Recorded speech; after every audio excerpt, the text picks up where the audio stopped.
Hello, my dear students. I'm going to start the syllabus now related to second year, third semester.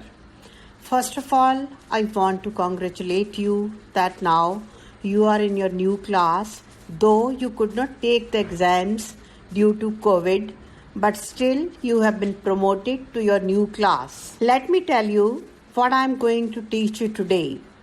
This is a poem. The name of the poem is Know Then Thyself.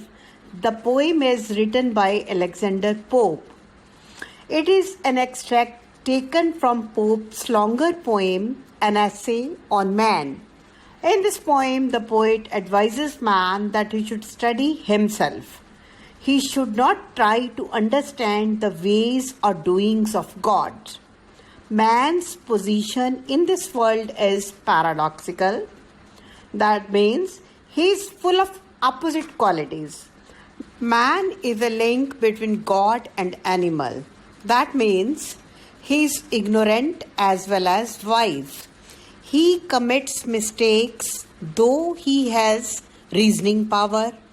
That means he acts by his thoughts as well as his feelings. God has made man in such a way that he can rise and be like God, or he can fall and become like a beast or an animal. In the end, the poet says that he is great because he is the supreme creation of God. Yet he has weaknesses and he can behave like an animal. So, man should try to know himself and he should not try to investigate the ways of God. So, this is what the poem is about. Hope you understand what the poet wants to convey in this poem. Let us take up the text, the first stanza of the poem. Is that okay? Yes. Man is a link between God and animal. That means he is ignorant as well as wise. He commits mistakes though he has reasoning power. That means he acts by his thoughts as well as his feelings. Know then thyself, presume not God to scan. The proper study of mankind is man. Here we have some difficult words like know then thyself. Thyself is yourself. Presume is dare or try. Not God to scan. Scan is to judge, to know. The proper study of mankind is man. So, in these lines, the poet advises man that he should not try to study God. If he wants to study mankind, he should study himself. That is, know then thyself. He should study himself. He should not try to understand, judge, or investigate the ways of God. Okay? The proper study of mankind is man, because the proper subject for a man to study is himself. He himself. He should try to know about himself. Then, placed on this isthmus of a middle state, a being darkly wise and rudely great. So, the poet says that man is placed on this isthmus. Isthmus is a link. Link is between God and animal. So, placed on this isthmus of a middle state, a being darkly wise and rudely great. The poet says that man occupies a paradoxical position in this world. Paradoxical is mixture of two opposite qualities, good and bad. He is a link between being a god and animal. He is a mixture of opposite qualities. He is wise also, but he is ignorant. So, with too much knowledge for the skeptic side, skeptic is doubtful.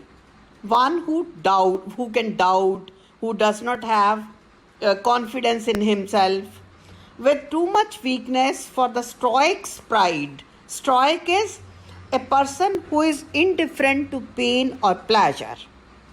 Okay, now let us explain the lines. The poet says that man is ignorant as well as wise. He is rude and great. That means he has both the qualities. He has so much knowledge that he cannot be a septic. He has so much weaknesses that he cannot be indifferent to pain or suffering. Thus, these lines explain the strange position of the man in this world. Okay, do you get it? This was the first stanza. Now, students, here we see that the poet has used some opposite words. I mean the contradictory words. For example, dark and wise, rude and great, septic and stoic. We have come across such type of words in the poem. These words or this poetic device, the way the poet has written the poem using opposite words, this is called a paradoxical statement. That means a paradoxical statement is a statement in which two ideas are expressed. These ideas appear to be contradictory, but in reality express a possible truth. For example, we see that the poet says that man is the lord of all things. That man is the lord of all things, yet he is a prey to all. Man thinks that he can control everything, but we know that he cannot do so and falls a prey. He thinks that he knows everything, but he commits many errors. So we can say that poet has used paradoxes. While using these paradoxes, he tries to explain the truth. I mean, he wants to convey the idea more clearly, and the poet has used the paradoxical literary device while writing the poem. Like paradoxes are like rude and great, dark and wise, and so on. These are called opposite words, but they are not opposite words. They are complement to each other. They express the idea that the poet wants to convey more clearly. You get it? You will find such type of words in the remaining stanzas also. These are called paradox. This is called paradoxical statement. Okay? The second stanza now. He hangs between in doubt to act or rest, in doubt to deem himself a god or beast, in doubt his mind or body to prefer, born but to die, and reasoning but to err.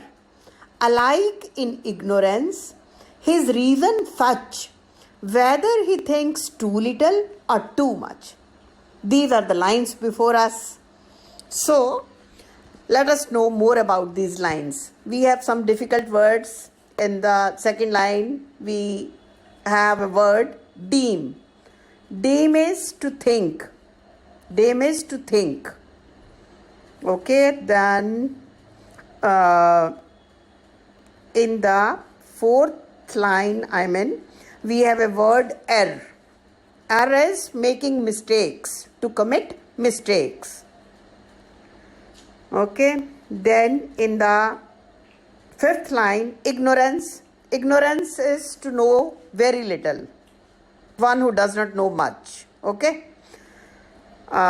These were the difficult words in the whole stanza. Now let us take up the lines one by one. First of all, we have he hangs between in doubt to act or rest. So the poet says that man is always in doubt. He hangs between that means he is always in doubt. He cannot decide whether to work hard in life or to be satisfied with his present position. To act or rest is whether he should work or he should have rest, he should take rest, he should do nothing. Okay? In doubt to deem himself a god or beast, he fails to understand or decide whether he should prefer the physical pleasures. Physical pleasures is body. Body means physical pleasures. Or the mind. Mind is intellectual things in life.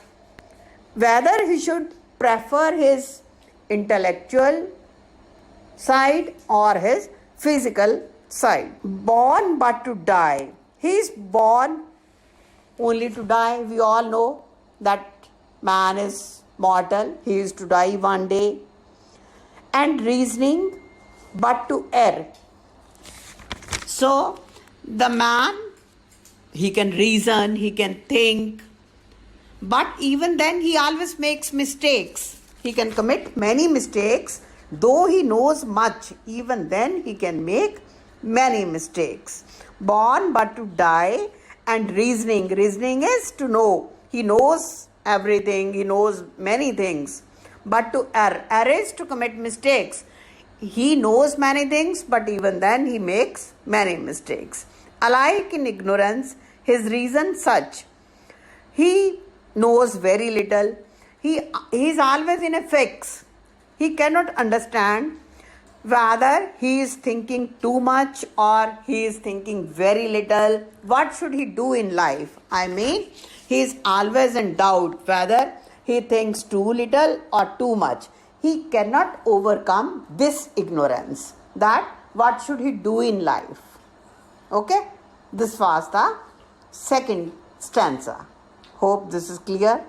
So, in the second stanza also, we had some more paradoxical words like act and rest, God and beast, body and mind,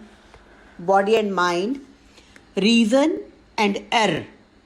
And these are the paradoxical words the poet has used in this very stanza also. So, now you can understand the third stanza.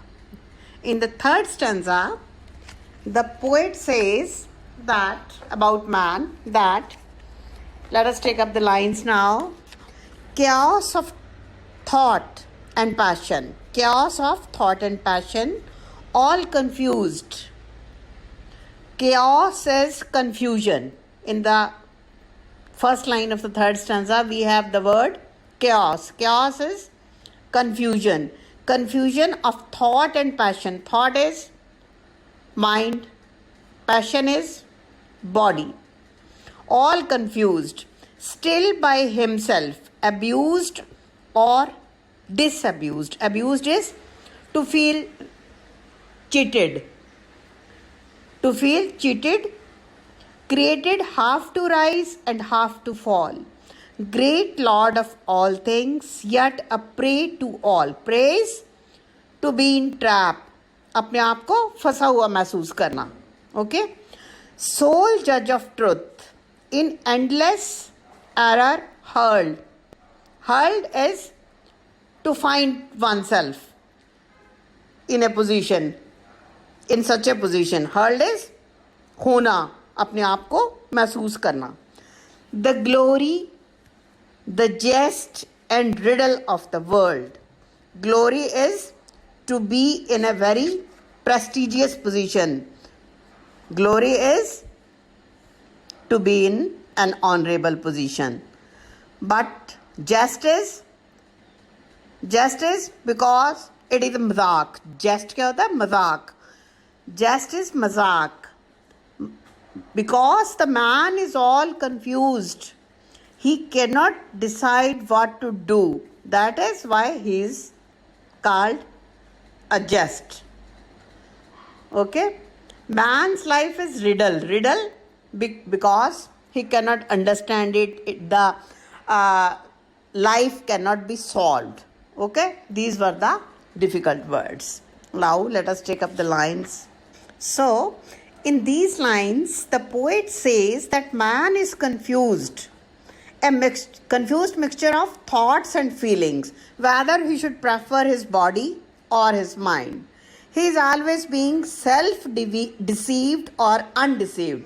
Sometimes he feels that he is deceiving others. Sometimes he feels that he is being deceived.